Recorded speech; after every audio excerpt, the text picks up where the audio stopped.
RJWJ-15G roll mold soft capsule machine is mainly composed of frame, transmission system, gelatin wheel, oil rolling system, fill lowering device, spreading gelatin box, feeding system, lubrication system, etc.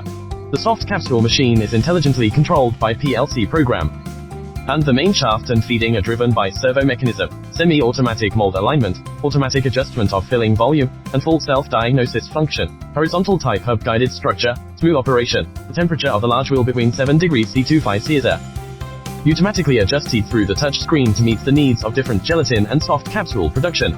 The die roller size of the soft capsule machine is 5103x100 mm, and the precision of the left and right spindles of the mold is 0.02 mm.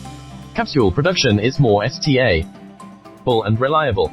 The loading volume is controlled by servo to make the loading volume more accurate. The noise of the equipment running empty, 1 meter away, is lower than 60 decibels. The main engine and the pump body are driven by a servo motor linkage, and the injection time can be adjusted online. The sealing design of the pump rod of the feeding pump is more convenient for the production of thicker liquid medicine, suspension, TR, additional Chinese medicine and other materials, and the injection is smoother and reduces clogging. Probability of spray body, stable production.